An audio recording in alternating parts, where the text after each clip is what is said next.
Have you ever tried to change either yourself or another organization in an engineering context or even outside of it and just not had luck, just fallen flat?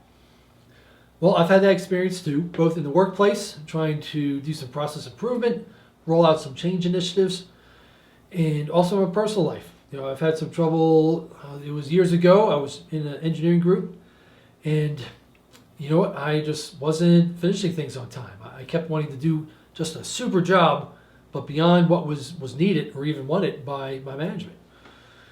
And so, fortunately, with this technique and the help of some mentors, I was able to shift, but I had to go through a process to do it, and this is what you'll learn now. Now, if you take the change that you'd like to see, all right, there's some change, there's something you want to do. It could be anything from, in my own life, I'm working on trying to eliminate or drastically reduce processed sugar. Candy, cake, muffins, trying to leave it all behind. I'll occasionally have some honey with my tea. Really kind of limited to that level, but the change is there, and then the actions. Okay, I have a vision of what kind of actions I want, and this, in a professional context, I was on a project, process improvement, and we were hoping to motivate different teams to adopt a certain action with regard to systems engineering. Well, at first I tried to just brute force it. I tried to use willpower, some would call it white knuckling, to implement the change and to have these different actions. Let's use the example of cutting out sugar for myself. And the other action was, honestly, consistently finish my work on time. Again, I've since cleaned up my act, but to make that change, I couldn't just force it in, because my beliefs were the old beliefs. And there's a lot of good literature out there. Message me if you want some other references on how to change belief systems. Right now, I'm listening to a lot of Tony Robbins' work, about changing mindset and beliefs.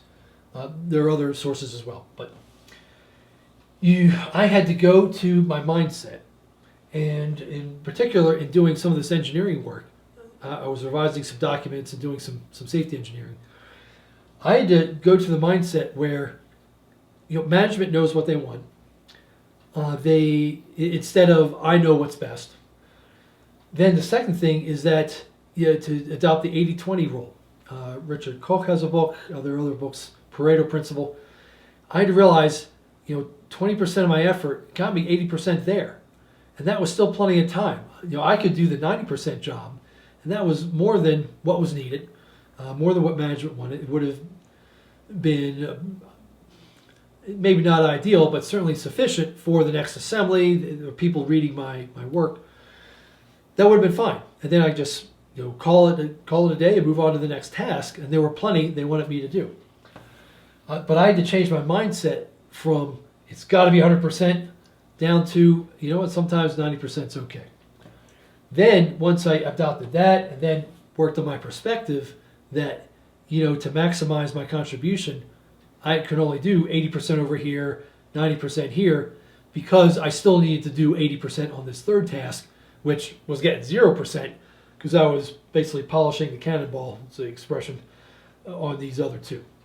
So the most useful thing I could have done back then was balance my work, go back to 80, 90%.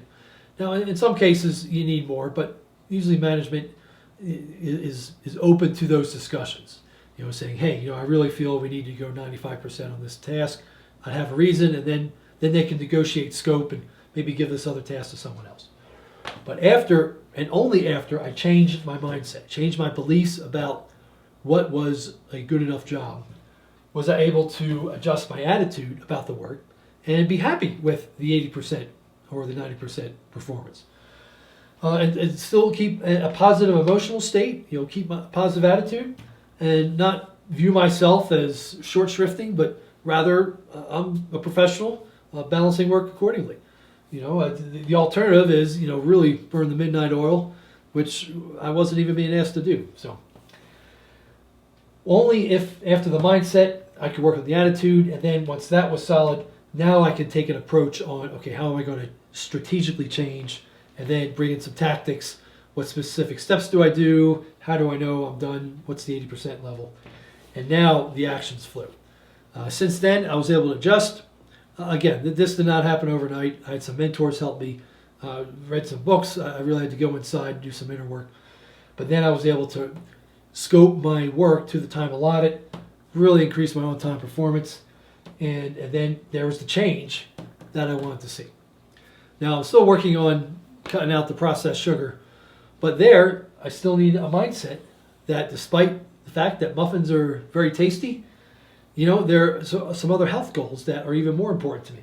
And I can look at some relatives and some older friends of mine, maybe their health isn't what they wanted, and use that as motivation. Use that to help change my mindset, to then get my attitude right, and then start working on tactics like, don't buy the bag of M&Ms at the grocery store, or get that bag at a wholesaler like Costco on where they have the trail mix, but it's full of M&Ms and it's more like a dessert than actual trail mix. So there, and then the actions would be the diet. So wish me luck on that one. But basically, take away the fact that it's much harder just the willpower change. I've not seen it happen. In rare occasions have I had it work in my own life. Our own willpower is needed somewhat, but it's not going to bring us all the way. Go through this process of look at the beliefs, change the beliefs, and pick the beliefs that will support the right state, the right attitude, and then think about the approach and strategy to get the action that you want. Message me below, leave a comment if this resonates with you, if you agree, disagree. I'd love to hear what you think. But message me below or reach out directly. And I will see you in the next step.